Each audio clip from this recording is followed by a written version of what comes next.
Hello friends, very good morning. ఇవాళ editorial central government యొక్క పాత్ర ఏంటి, స్టేట్ గవర్నమెంట్ యొక్క పాత్ర ఏంటి, ఇప్పుడు కోవిడ్-19 సెకండ్ వేవ్ నడుస్తున్న ఈ టైంలో నేషనల్ లాక్డౌన్ విధించాలా లేదా, ఇలాంటి అంశాలని స్పృశిస్తూ సాగిన ఒక ఎడిటోరియల్. స్టేట్ యాక్షన్ అంటే గవర్నమెంట్ తీసుకునే యాక్షన్ గురించి. స్టేట్ అనే పదం పొలిటికల్ సైన్స్లో లేదా పాలిటిక్స్లో మనం మాట్లాడినప్పుడు, పాలిటీలో మనం మాట్లాడుతున్నప్పుడు రాష్ట్రం అనే మీనింగే కాకుండా గవర్నమెంట్ అనే మీనింగ్ ఉంటుంది. స్టేట్ అనేటప్పుడు అది సెంట్రల్ గవర్నమెంట్ కావచ్చు, స్టేట్ గవర్నమెంట్ కావచ్చు, రైట్? ఓన్లీ రాష్ట్రం అనే మీనింగ్లో తీసుకోకూడదు. So before we go further, so ఇవాళ మీకు ఒక చిన్న అనౌన్స్మెంట్. రోజు చేస్తూనే ఉంటారు అనౌన్స్మెంట్స్, ఇవాళ చేస్తున్న అనౌన్స్మెంట్ ఇది. Political science and international relations కొత్త optional for UPSC 16th May నుంచి స్టార్ట్ అవుతుంది and classes are completely by me. So నేను మొత్తం హ్యాండిల్ చేస్తాను end to end. And fresh batch, ప్రతి క్లాసు మొట్టమొదటి బేసిక్స్ నుంచి, ఫండమెంటల్స్ నుంచి మీరు నేర్చుకుంటారు. అండ్ ఎక్కువగా ఏదైతే కష్టమో నేను దాంతోనే స్టార్ట్ చేయడం నాకు బాగా అలవాటు. అందుకే ఎకానమీ క్లాసెస్ స్టార్ట్ చేసినప్పుడు ఫినాన్షియల్ మార్కెట్స్తోని, అలాగే పబ్లిక్ అడ్మినిస్ట్రేషన్ స్టార్ట్ చేసినప్పుడు థింకర్స్తోని, అలాగే ఇప్పుడు కూడా పొలిటికల్ సైన్స్లో కూడా వెస్టర్న్ పొలిటికల్ థాట్ అందరూ కష్టంగా భావించే aspect, Aristotle, Socrates, Plato, Karl Marx, వీళ్ళందరి గురించి కూడా మనం డీటెయిల్డ్గా నేర్చుకుంటాం. This is where we are going to start this. So మీరు political science and international relations నేర్చుకోవాలి అంటే ఇది ఆప్షనల్గా ఎంచుకోవాలి అనుకుంటే డిలే చేయకండి. Be there from the very first class. So మీకు అందరికీ తెలిసిందే, I go in a student centric approach. స్టూడెంట్స్కి అర్థమవుతుందా లేదా అని చూస్తూ 100 సార్లు అర్థమైందా లేదా అని అడిగి మరీ చెప్తూ ఉంటాను. అండ్ ఇది it includes answer writing practice also. అంటే టెస్ట్ సిరీస్ కూడా దీంట్లోనే ఇంక్లూడ్ అవుతుంది. You don't need to pay anything extra for test series and life time validity like all our courses. PSIR first బ్యాచే కాదు, సెకండ్ బ్యాచ్, థర్డ్ బ్యాచ్, నేను ఎన్నిసార్లు చెప్పినా you will have access to classes. ఎవ్వరు కూడా మిమ్మల్ని అడగరు. ఎన్నిసార్లు అయినా మీరు వినొచ్చు, లైవ్ వినొచ్చు, రికార్డెడ్ వినొచ్చు, depending upon the option that you choose. Fee structure కూడా చూడండి, కేవలం 20,000తో స్టార్ట్ చేస్తాం. మీరు ఓన్లీ రికార్డెడ్కి వెళ్తే 20,000 రూపీస్ మాత్రమే. అది ఇన్స్టాల్మెంట్స్లో కడితే 25 అవుతుంది. లైవ్ అండ్ రికార్డెడ్ ఒకేసారి కడితే 25, లైవ్ అండ్ రికార్డెడ్ కూడా ఇన్స్టాల్మెంట్స్లో తీసుకుంటే 30,000. And this is valid till 15th May. 3-4 days మాత్రమే ఉంది. సో ప్రత్యూష మేడంకి కాల్ చేయండి, ఈ నెంబర్కి. మేడం కాల్ చేసి ఫర్దర్ డీటెయిల్స్ కనుక్కోవాలంటే మీరు కనుక్కోవచ్చు. సో మంచి ఆపర్చునిటీ, ఫస్ట్ నుంచి వినే అవకాశం ఉంది. Don't miss this opportunity. The second announcement is this. మీకు చెప్తూనే ఉన్నాను ప్రతిరోజు, bank exam aspirants, SSC CGL aspirants, RBI grade B course తీసుకునేటప్పుడు మీకు సెబీ అండ్ నాబార్డు కూడా కల్పిస్తాను. ఈ ఆస్పిరెంట్స్ లేదా ఓన్లీ ఇంగ్లీష్ పిక్ చేసుకుంటాం అనుకునే వాళ్ళు, ఓన్లీ క్వాంట్ నేర్చుకుంటాం అనుకునే వాళ్ళు, ఎందుకంటే క్వాంట్కి వీ హ్యావ్ సూపర్బ్ ఫ్యాకల్టీ. ఇద్దరు ఎస్ఎస్సి సీజీఎల్ క్రాక్ చేసిన ఫ్యాకల్టీ ఉన్నారు, ఇద్దరు కూడా క్రాక్ చేసేసారు. సో వాళ్ళు ఇంకా జాబ్కి జాయిన్ అవ్వడానికి చాలా టైం ఉంది. ఈ లోపు మన ఇన్స్టిట్యూట్లో క్లాసెస్ చెప్తారు వాళ్ళిద్దరూ. నాకు ఒక అబ్బాయి అయితే నా సీజీఎల్ స్టూడెంట్, ఇంకొక అబ్బాయి నా ఇంగ్లీష్ స్టూడెంట్. ఇద్దరు కూడా ఎక్స్ట్రాడినరీగా చెప్తారు. ఒక ఆయన ప్యూర్ మ్యాథ్స్, ఇంకొక ఆయన క్వాంట్ ఎక్సలెంట్గా టీచ్ చేస్తారు. సో క్వాంట్ ఇన్ఫినిటీ కూడా మీరు పిక్ చేసుకోవచ్చు. మీకు డౌట్ ఉంటే ట్రయల్ అడగండి, ask for trial, check their teaching style. నచ్చితేనే జాయిన్ అవ్వండి. ఇది 1 డే ఫ్రీ ట్రయల్. దీన్ని భారతి మేడంకి మీరు కాల్ చేయొచ్చు. ఈ నెంబర్ నోట్ చేసుకోండి, భారతి మేడం కాల్ చేసి చెక్ చేసి జాయిన్ అవ్వండి. చాలా మందికి సార్ మిమ్మల్ని చూస్తున్నాం, మిగిలిన ఫ్యాకల్టీ మాకు తెలియదు కదా అని అడుగుతారు. అందుకనే మీరు చెక్ చేసిన తర్వాత జాయిన్ అవ్వండి. Next thing, UPSC. మీకు ఆల్రెడీ చెప్తూనే ఉన్నాను, 3 days free trial we're providing for UPSC. ఇది కూడా నేను 1 డేకి మార్చేస్తాను త్వరలో. As of now we're giving 3 days, but we're going to make it 1 day free trial. So trial చూడాలంటే చూడండి. యూపీఎస్సికి, ఏపీఎస్సి గ్రూప్ 1కి, గ్రూప్ 2కి, టీఎస్పీఎస్సి గ్రూప్ 1కి, గ్రూప్ 2కి, we have all these courses. So Pratyusha madam handles these courses. ఈ నెంబర్కి మీరు కాల్ చేసి యాక్సెస్ అడగండి, తర్వాత ఫీడ్బ్యాక్ ఇవ్వండి. మీకు నచ్చినట్లయితే you can come and join, లేదు అంటే share your feedback with us. Right, ఈ రోజు వరకు 99.99% నెగిటివ్ ఫీడ్బ్యాక్ అనేది రాలేదు, but we're waiting for it. ఏమైనా తప్పులు ఉంటే సరిదిద్దుకునే తత్వం ఉన్న వాళ్ళం. నెగిటివ్ ఫీడ్బ్యాక్ వస్తే బాధపడిపోయే వాళ్ళం కాదు, తప్పులుంటే సరిదిద్దుకుంటాం. That's about it. So let's begin today's editorial. Instead of dictating how states deal with the pandemic, center must be a facilitator. So దీని అర్థం ఏంటి? ఇన్స్టెడ్ ఆఫ్ డిక్టేటింగ్, ఎలా చేయాలి, మీరు పాండమిక్ ని ఎలా డీల్ చేయాలని చెప్పి ఢిల్లీలో కూర్చొని డిక్టేట్ చేసే బదులు సెంటర్ ఏం చేయాలి? It must be a facilitator. You have to facilitate. స్టేట్కి మీరు సహాయపడండి.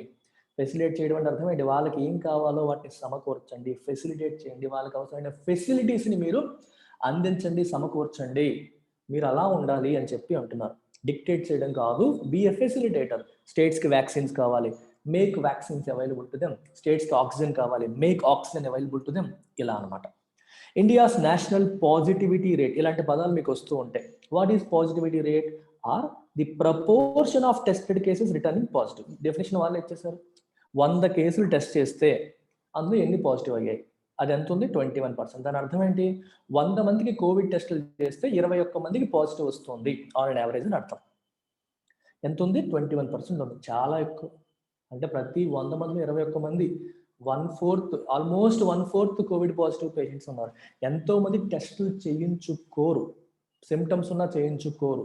సో అది కూడా మీరు కౌంట్ చేసుకుంటే ఇంకా పెరిగిపోతుంది. More over 533 of 734 districts have reported positivity greater than 10%. 533 డిస్ట్రిక్ట్లో 10% పైగా పాజిటివిటీ ఉంది. 26 డిస్ట్రిక్ట్స్లో 15% పైగా పాజిటివిటీ ఉంది. 9 డిస్ట్రిక్ట్స్లో 25% పైగా పాజిటివిటీ ఉంది. అండ్ 10 డిస్ట్రిక్ట్స్లో 20 to 25% పాజిటివిటీ అనేది ఉంది. Couple that with the faltering vaccination drive and the picture is far from pretty. Couple అంటే కంబైన్ చేయండి, కపుల్ అంటే ఇద్దరు అని కదా. ఇందాక చెప్పిన ఈ పాజిటివిటీ రేట్ని ఇప్పుడు చెప్తున్న దాంతో మీరు కంబైన్ చేయండి. ఏంటది? With the faltering vaccination drive. Faltering అని అర్థం ఏంటి? సరిగ్గా నడవలేని, అంటే తడబడుతున్న. Vaccination drive తడబడుతోంది. మనం నడిచేటప్పుడు నీట్గా అడుగులు వేసుకుంటూ వెళ్ళిపోతే స్టేబుల్గా ఉన్నాం అర్థం. అడుగు మీద అడుగు వణికిపోతూ, జారిపోతూ అని అడుగులు తడబడుతున్నాయి అంటారు. అంటే అర్థం ఏంటి? You are not walking properly. ఇక్కడ ఒక వ్యాక్సినేషన్ డ్రైవ్, అందరికీ వ్యాక్సిన్స్ అందించే ఈ కార్యక్రమం ఏదైతే ఉందో, if it is faltering, that mean it is not happening properly. తడబడుతోంది, రైట్? అంటే అది సరిగ్గా జరగట్లేదు అని అర్థం అనమాట. And the picture is far from pretty. Pretty అంటే బాగుంది అని, ఫార్ ఫ్రమ్ ప్రిటీ అంటే ఫార్, దూరం. బాగుండడానికి దూరంగా ఉంది అంటే బాలేదు అని. పిక్చర్ అనేది చాలా వర్స్ట్ గా ఉంది.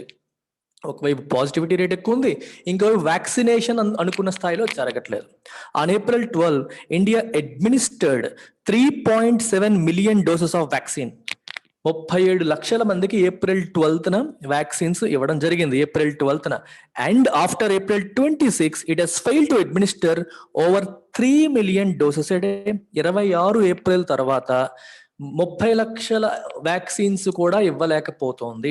April 12నే హైయెస్ట్ 37 lakhs ఆ రోజు అడ్మినిస్టర్ చేశారు. April 26 తర్వాత కనీసం 30 లక్షలు కూడా పర్ డే ఇవ్వలేని పరిస్థితిలో దేశం ఇప్పుడు ఉంది.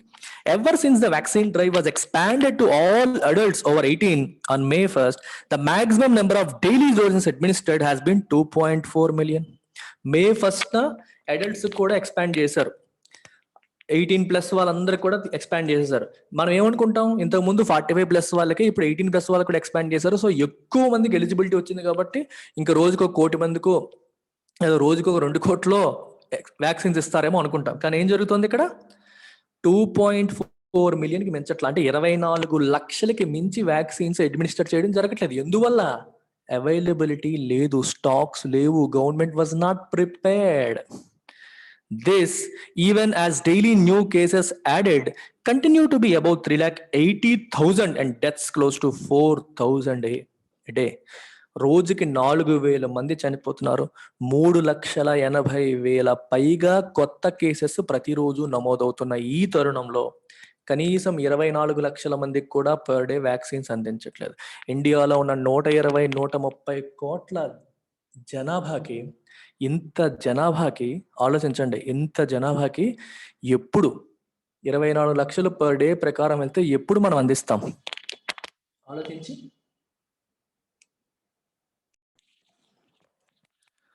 The oxygen crisis continues and the pandemic has now established itself in rural India in lethal proportions. So చూడండి దీని అర్థం ఏంటి? What is the meaning of this? Oxygen crisis ఏమో కంటిన్యూ అయిపోతుంది, మరియు క్రైసిస్ అంటే అర్థం ఏంటి? సంక్షోభం. ఆక్సిజన్ విషయంలో మనం సంక్షోభాన్ని చూస్తున్నాం. మొన్నే రుయా హాస్పిటల్లో 31 మంది చనిపోయారు. 30 మంది పైగా చనిపోయారు ఆక్సిజన్ సరైన టైంకి అందుబాటులో లేకపోవడం వల్ల. మనం చూస్తూనే ఉన్నాం, గోవాలో 20 మంది పైగా చనిపోయారు. రకరకాల ప్లేసెస్లో ఆక్సిజన్ అందుబాటులో లేక చనిపోవడాన్ని మనం చూస్తున్నాం. Pandemic has now established it self in rural India. Now rural ఇండియాలో కూడా పాండమిక్ ఎస్టాబ్లిష్ అయిపోయింది. మీ కోవిడ్ ఫస్ట్ వేవ్ తీసుకుంటే అర్బన్ ఏరియాని ఎఫెక్ట్ చేసినంతగా రూరల్ ఏరియాని ఎఫెక్ట్ చేయలేదు. సో రూరల్ అన్ని సేఫ్ గా ఉండి హైదరాబాద్ నుంచి వాటి నుంచి అందరూ రూరల్ ఏరియాస్కి వచ్చేసే వాళ్ళు. ఇప్పుడు అలా కాదు, రూరల్ ఇండియాలో ఎస్టాబ్లిష్ అయిపోయింది ఇన్ లీథల్ ప్రపోర్షన్స్. లీథల్ అంటే dangerous, harmful, right? It is a lethal weapon అంటారు, చాలా డేంజరస్ వెపన్, హార్మ్ఫుల్ వెపన్ అంటాం అనమాట ప్రపోర్షన్స్ లో. అంటే చాలా ఎక్కువగా రూరల్ ఇండియాలో కూడా వచ్చేసింది విత్ మెకాబ్రా. దీన్ని మన అమెరికన్ ఇంగ్లీష్ లో మెకాబర్ కాదు, మెకాబ్రా అని చదవాలి. Macabre reports of bodies surfacing in the Ganga in the stretch from Uttar Pradesh to Bihar. Macabre అంటే అర్థం ఏంటి? డిస్టర్బింగ్ అని అర్థం. It means disturbing. అండ్ ఎందుకు? Because it is related to death. అంటే చావుకి సంబంధించిన అంశాలు, మనల్ని డిస్టర్బ్ చేసే అంశాల గురించి మాట్లాడేటప్పుడు we use the word macabre. It is disturbing because of connection with death. మనం చూసాం కొన్ని శవాలు తేలుతూ ఉత్తరప్రదేశ్ నుంచి ఆ గంగా నదిలో పడేస్తే అవి తేలుతూ బీహార్లో తేలాయి. అక్కడ నుంచి ప్రవాహంలో కొట్టుకుంటూ కొన్ని శవాలు వచ్చేసాయంటే ఎంత దయనీయమైన స్థితిలో భారతదేశం ఉంది అనేది మనం అర్థం చేసుకోవచ్చు. All of these point to the fact that there is a very large pool of those infected and prone to infecting those around, bringing up the question of whether a national lockdown should be reimposed. ఇవన్నీ ఇప్పుడు మనం చూసిన అంశాలు, oxygen crisis, number of cases 3,80,000 పైన ఉండడము, deaths 4,000 పైగా ఉండడము, ఇక్కడ ఈ రూరల్ ఏరియాస్ లో ఎస్టాబ్లిష్ అయిపోవడము, ఈ బాడీస్ గంగా నదిలో తేలడము, ఇవన్నీ కూడా మనం చూస్తున్నాం. ఆల్ ఆఫ్ దీస్ దేన్ని పాయింట్అవుట్ చేస్తున్నాయి? That there is a very large pool of those infected and prone to infecting those around. అంటే చాలా మంది ఇన్ఫెక్ట్ అయిన వాళ్ళు ఉన్నారు. అండ్ ప్రోన్ టు అంటే likely, they are likely to infect those around. అంటే వాళ్ళ చుట్టూ ఉన్న వాళ్ళని కూడా ఇన్ఫెక్ట్ చేసే అవకాశం చాలా ఎక్కువగా ఉంది. And this brings up the question of whether a national lockdown should be reimposed. అందుకే నేషనల్ లాక్డౌన్ మళ్ళీ రీఇంపోజ్ చేయాలనే ప్రశ్న ఉత్పన్నం అవుతుంది, right? No fewer than 18 states have imposed various grades of lockdown or curfews. అంటే 18 స్టేట్లకి తగ్గకుండా ఉన్న స్టేట్లో 18 రాష్ట్రాలకు పైగా ఏం చేసే have imposed various grades of lockdown or curfews కానీ లాక్డౌన్స్ కానీ ఆల్రెడీ ఇంపోజ్ చేసే. ఇప్పుడు మన ఏపీ తీసుకుంటే ఉదయం 6 నుంచి 12 వరకు మాత్రమే ఉంచాలని చెప్పారు. తెలంగాణలో 10 నుంచి లాక్డౌన్ అన్నారు. సో ఒక్కొక్క రాష్ట్రంలో ఒక్కొక్క తరహాలో ఆల్రెడీ కర్ఫ్యూస్ లాక్డౌన్ ఇంపోజ్ చేయడం జరిగింది. Some only lay stress on shutting down market places, whereas others are more reminiscent of the curbs of March and April last year. కొన్ని రాష్ట్రాలు ఏం చేశాయి? దే పుట్ లే స్ట్రెస్ దేని మీద ఇంపార్టెన్స్ పెట్టాయి? On shutting down market place. అంటే ఎక్కువ మంది జనాలు గుమ్మికూడే మార్కెట్ ప్లేసెస్ ని రద్దు చేయాలి, షట్ డౌన్ చేయడం మీద దృష్టి పెడితే, ఇంకొన్ని రాష్ట్రాలు ఏం చేసాయి? Are more reminiscent of the curbs of March and April last year March April లో విధించిన కంప్లీట్ లాక్డౌన్ ని గుర్తు చేసే విధంగా కర్బ్స్ నియంత్రణలు పెట్టాయి. అంటే కంప్లీట్ లాక్డౌన్ లాగా విధించడం అనేది జరిగింది. These restrictions are expected to be in force least till the third week of this month. May 3వ వారం వరకు ఈ రెస్ట్రిక్షన్స్ కంటిన్యూ అయ్యేలాగే కనిపిస్తున్నాయి. Many of the states with the highest positivity rates, growth in infections have already imposed restrictions on the main sources of continued spread. ఈ రాష్ట్రాలు ఏవైతే ఉన్నాయో high positivity rate ఉన్నవి, ఇన్ఫెక్షన్స్ బాగా గ్రోత్ ఉన్న రాష్ట్రాలు ఏమున్నాయి, అవి ఆల్రెడీ రెస్ట్రిక్షన్స్ ఇంపోజ్ చేసేసాయి. దేనిపైన? On the main sources of continued spread. ఈ స్ప్రెడ్ కంటిన్యూ అవ్వడానికి మెయిన్ సోర్స్ ఏది, మూలం ఏది, దాన్ని ఐడెంటిఫై చేసి వాటిని ఆల్రెడీ రద్దు చేయడం, రెస్ట్రిక్ట్ చేయడం జరిగింది. ఏంటవి? దీస్ ఇంక్లూడ్ రిలీజియస్ గ్యాదరింగ్స్, అంటే మనకి ముస్లిమ్స్ రంజాన్ కోసం గుమికూడటం, హిందువులు కుంభమేళా కోసం, ఇట్లాంటివి అనమాట religious gatherings, social functions, leisure visits to public entertainment parks, entertainment spaces, ఇవన్నీ వీటన్నిటిపైన రెస్ట్రిక్షన్స్ ఆల్రెడీ ఇంపోజ్ చేయడం జరిగింది. A national lockdown at this stage has only cosmetic value. మరి ఆల్రెడీ అన్ని రాష్ట్రాలు ఇలాంటి విషయాల్లో రెస్ట్రిక్షన్స్ ఇంపోజ్ చేస్తున్నప్పుడు కొత్తగా నేషనల్ లాక్డౌన్ విధించడం వల్ల ఒరిగేది ఏంటి? It has only cosmetic value. Cosmetic value అనే పదాన్ని ఎలా వాడారంటే ఓన్లీ పైన మెరుగులు మాత్రమే, అపీరెన్స్ మారుతుంది తప్పితే నేచర్ మారదు అని అర్థం. కాస్మెటిక్స్ అంటే అర్థం ఏంటి? బ్యూటీకి ఉపయోగపడే ఈ పౌడర్లు, స్నోలు, వీటన్నిటి మనం కాస్మెటిక్స్ అంటాం. If something has only cosmetic value అంటే పైన మెరుగులు తప్పితే లోపల ఏమీ మారదు. అర్థమవుతుందా? ఈ మనం మొహం కడిగేసామంటే ఆ కాస్మెటిక్స్ అన్ని చెరిగిపోతాయి. లోపల ఏమైనా మారిపోతుందా? మారదు. బయటికి మెరుగులు. అలాగే ఇప్పుడు లాక్డౌన్ విధించడం వల్ల లాక్డౌన్ విధించాం అనిపించుకుంటాం తప్పితే కొత్తగా సాధించేది ఏమీ లేదు. ఇంక్రిమెంటల్ వాల్యూ ఈజ్ నథింగ్ అని చెప్పి చెప్తున్నారు. ఎందుకంటే అన్ని రాష్ట్రాలు ఆల్రెడీ సంథింగ్ ఆర్ అదర్ చేస్తూనే ఉన్నాయి. So you have to understand this usage, cosmetic value యొక్క యూసేజ్ని చూడండి. గవర్నమెంట్ కొన్నిసార్లు తీసుకునే చర్యలు అవన్నీ ఓన్లీ కాస్మెటిక్ అంటాం, కాస్మెటిక్ చేంజెస్ అంటారు. అంటే అర్థం ఏంటి? పైన చేసేది తప్పితే పెద్దగా లోపల కంటెంట్ ఏమి మారలేదు, బయటది మాత్రమే. అలాగే కొన్నిసార్లు మీకు ఏదైనా యాప్ కానీ ఏదైనా వర్క్ డిజైన్ కానీ చేసినప్పుడు వెర్షన్ 2, వెర్షన్ 3 అని రిలీజ్ చేస్తారు. వీటిల్లో లోపల కంటెంట్ మార్చరు, కానీ బయట అపీరెన్స్ మారుస్తారు. So we have only made some cosmetic changes అంటారు. ఎందుకు? You improved the appearance of the product, అలాగనమాట.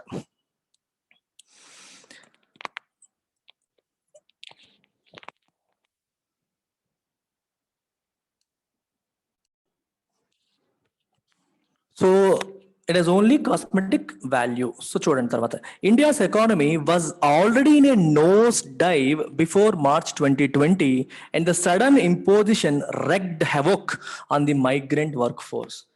ఇండియా యొక్క economy was already in a nose dive before March 2020.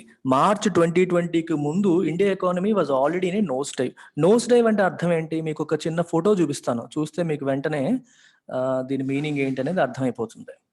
So look at this. Nose dive అంటే sudden గా పడిపోవడం అని అర్థం.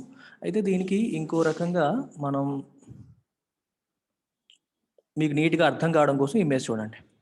ఒక ఏదైనా మీరు ఫ్లైట్ తీసుకున్నారనుకోండి, ఈ పార్ట్ని ఏమంటాం? నోస్ అంటాం. ఈ నోస్ చూసారా? నోస్. డైవ్ అంటే కిందకి దూకడం. ఒక విమానం కిందకి నోస్ కిందకి చూపిస్తూ దూకితే ఎలా ఉంటది? అలాగనమాట. అంటే సడన్ గా స్టీప్ గా పడిపోవడం. ఈ ఫోటో చూస్తే మీకు నోస్ డైవ్ అనే పదం మళ్ళీ మర్చిపోరు, అందుకని ఫోటో చూపిస్తున్నాను. అర్థమైందా? ఇది విమానం యొక్క నోసు, ఇది డైవింగ్. అంటే సడన్ గా ఏదన్నా పడిపోయింది అని చెప్పడానికి. స్టాక్ మార్కెట్స్ నోస్ డైవ్డ్ అంటాడు. ఒక్కసారిగా 500 పాయింట్లు పడిపోయింది, 600 పాయింట్లు పడిపోయి. దీనికి ఇంకొక పదం ఏంటి? Plunge. We have another word called plunge. Sudden గా పడిపోవడాన్ని ప్లంజ్ అని కూడా అంటాం. ఈ పదాలు గుర్తుపెట్టుకోండి. ఇండియన్ ఎకానమీ ఆల్రెడీ క్రాష్ అయిపోతుంది, పడిపోతుంది. ఎప్పటికీ? బిఫోర్ మార్చ్ 2020కి ముందే పడిపోవడం ఉంది. And the sudden imposition wrecked havoc on the migrant work force. Sudden గా లాక్డౌన్ ఇంపోజ్ చేయడం వల్ల ఏమైంది?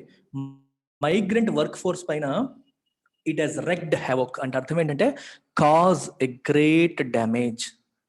కాజ్ ఎ గ్రేట్ డ్యామేజ్ అని అర్థం. మీకు జనరల్గా ఏం చేస్తారు? పెద్ద పెద్ద తుఫాన్లు వచ్చినప్పుడు కానీ, పెద్ద పెద్ద సునామీస్ వచ్చినప్పుడు కానీ అవి ఏం చేస్తాయి? దే రెక్ హ్యావోక్, అంటే విపరీతమైన విధ్వంసాన్ని సృష్టిస్తాయి. అలాగే మైగ్రెంట్ వర్క్ ఫోర్స్ పైన సడన్ గా లాక్డౌన్ ఇంపోజ్ చేయడం అనేది విధ్వంసాన్ని సృష్టించింది. వాళ్ళ జీవితాన్ని చిన్న భిన్నం చేసేసింది. ప్రయాణానికి ఏమీ గవర్నమెంట్ ఏర్పాట్లు చేయలేదు, వాళ్ళు నడుచుకుంటూ వెళ్లాల్సి వచ్చింది. The brutality of the second wave has burnished the importance of masking up and opting for a vaccine as early as possible. Brutality ante క్రూరత్వం. If someone is brutal, that means they're క్రూరం అనమాట, చాలా violent గా ఉండడం. ఈ second wave యొక్క brutality ఏం చేసింది? It has బర్నిష్డ్. బర్నిష్ అంటే అర్థం ఏంటి? పాలిష్. పాలిష్ అంటే తెలుసు కదా, మనం ఏదన్నా దాని యొక్క షైన్ పెరగడానికి చేసేదాన్ని ఏమంటాం? పాలిష్ చేసామంటాం. బర్నిష్ అన్నా పాలిష్ అన్నా సేమ్ మీనింగ్ వస్తుంది, షైన్ చేయడం. మరి షైన్ చేయడం అనే కాన్సెప్ట్ ఎందుకు వచ్చింది ఇక్కడ? The importance of masking up. Mask ని వేసుకోవాలి మరియు వ్యాక్సిన్స్ ఆప్ట్ చేసుకోవాలి అనే అంశాన్ని బర్నిష్ చేయడం అంటే అర్థం ఏంటి? పాలిష్ చేయడం. అంటే దాని యొక్క ఇంపార్టెన్స్ ని మెరుగుపెట్టింది. అంటే అది ఇంపార్టెంట్ అని మసకబారిపోయింది, ఇంతవరకు దాన్ని పట్టించుకోవట్లేదు ఎవరుని. కానీ ఇప్పుడు సెకండ్ వేవ్ యొక్క ఉధృతి వల్ల ప్రతి ఒక్కరు కూడా మాస్క్ వేసుకుంటున్నారు మరియు వ్యాక్సిన్ ఎంత తొందరగా అయితే అంత తొందరగా ఆప్ట్ చేసుకోవాలని అనుకుంటున్నారు. దాని యొక్క ఇంపార్టెన్స్ ఇది ఏం చేసింది? పాలిష్ చేసింది. ఎవరైతే పట్టించుకోవట్లేదో వాళ్ళు పట్టించుకునేలాగా షైనీగా మార్చింది అని అర్థం. జనరల్గా బర్నిష్ అంటే మీనింగ్ పాలిష్ అని, మేక్ సంథింగ్ షైనీ అని. If you're trying to burnish your image అంటే అర్థం ఏంటి? పబ్లిక్ లో మీకున్న ఇమేజ్ ని వెలిగిపోయేలా చేస్తున్నారు. ఆ సెన్స్ లో కూడా మనం వాడచ్చు. In the absence of newer effective treatments, these continue to be the mainstay in staying safe. Effective treatments కొత్తగా ఏమీ లేని ఈ తరుణంలో స్టేగా మనం సురక్షితంగా ఉండడానికి ఇంపార్టెంట్ ఆస్పెక్ట్స్ ఏంటి? Masking up and going for vaccine. ఈ రెండే mainstay. They are the most important things అని అర్థం. మనకంటారు for almost 20 years Sachin Tendulkar had been India's batting mainstay, Indian batting లో మెయిన్ ఇంపార్టెంట్ వ్యక్తిగా సచిన్ టెండూల్కరే భారాన్ని మోసాడు ఆల్మోస్ట్ 20 సంవత్సరాలు అన్నట్టు. If something is a mainstay, that's the most important thing అని అర్థం. A lesson that has emerged from the pandemic is that the states are best equipped to take care of themselves, with the center doing its job best while acting as a facilitator. Pandemic management లో మనకు తెలుస్తున్న ఒక lesson ఏంటి, వస్తున్న ఈ lesson ఏంటి is that states are best equipped to take care of themselves. ఈ national level issues ఉన్నప్పటికీ కూడా ఏ రాష్ట్రానికి ఆ రాష్ట్రానికి మనం వదిలేస్తే వాళ్ళు బాగా హ్యాండిల్ చేసుకోగలుగుతారు, with centre acting as a facilitator. Centre కి స్టేట్స్ కి ఏం కావాలో అందించితే చాలు, states can take care of themselves అని చెప్పి చెప్తున్నారు. Central ministers armed with the best medical experts had declared early this year that India was in the end game of the pandemic and that India had shown the world how to beat it. మన central ministers armed with the best medical experts అందరినీ పక్కన పెట్టుకుని మన central ministers ఏం చెప్పారు, early this year జనవరి ఫిబ్రవరి టైంలో హడావిడి చేశారు. ఏమని? India was in the end game of the pandemic end game లో ఇండియా ఉంది. ప్రపంచానికి చాటి చెప్పింది ఎలా పాండమిక్ ని హ్యాండిల్ చేయాలని చెప్పి ఇండియా ప్రపంచానికి చాటి చెప్పిందని చెప్పి గొప్పలకు పోయారు. Instead centre must focus on distributing equitably across states vaccines, oxygen tankers, testing kits and other critical medical equipment while also accounting for a potential third wave. ఈ స్టేట్మెంట్స్ ఇచ్చే బదులు ఇండియా సెంటర్ ఏం చేయాలి ఇప్పుడు? It must focus on distributing equitably. అన్ని రాష్ట్రాలకి కూడా equally కాదు, ఈక్విటబుల్ అంటే ఎవరికి ఎక్కువ అవసరం ఉంటే వాళ్ళకి ఎక్కువ ఇచ్చి, తక్కువ అవసరం ఉన్న వాళ్ళకి తక్కువ ఇవ్వడం, అది equitable.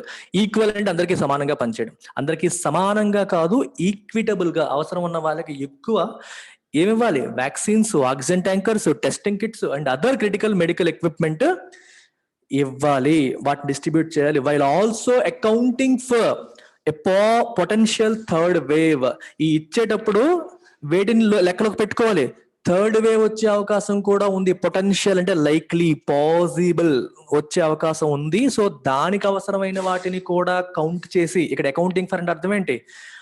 If you are accounting for a potential third wave అంటే థర్డ్ వేవ్ కి ఎంత అవసరం అవుతాయో దాన్ని కూడా ఇప్పుడే కౌంట్ చేసి అని అర్థం అనమాట. అర్థమవుతుందా? కాంటెక్స్ట్ బట్టి అర్థం చేసుకోండి. ఫర్ ఎగ్జాంపుల్, నువ్వు ఒక 10 పెన్నులు కొన్నావు అనుకోండి, యూజ్ అండ్ త్రో పెన్నులు. ఎందుకురా ఇన్ని పెన్నులు కొనేసావు, నెల రోజులకి ఎంత అవసరం అవుతాయి? No I have accounted for next 1 year అన్నారు. నెక్స్ట్ 1 year కి సరిపడా కొనేసాను అంటే వాణిని కూడా దృష్టిలో పెట్టుకొని, దానికి అవసరమైన దాన్ని కూడా దృష్టిలో పెట్టుకొని కొనేసాను అనే సెన్స్ వస్తుంది. అలాగనమాట ఇది సెంట్రల్ గవర్నమెంట్ చేయాల్సిన పని. అంతేగాని మొత్తం వాళ్ళ కంట్రోల్లో పెట్టి ఇలా చేయండి డిక్టేట్ చేయడం కాదు. స్టేట్స్ కి ఎలా చేయాలో తెలుసు, please facilitate what they need. వాళ్ళకి అవసరమైనవి అందించండి, ఫెసిలిటేట్ చేయండి అని అర్థం అనమాట. That's about it. Thank you very much. Take care.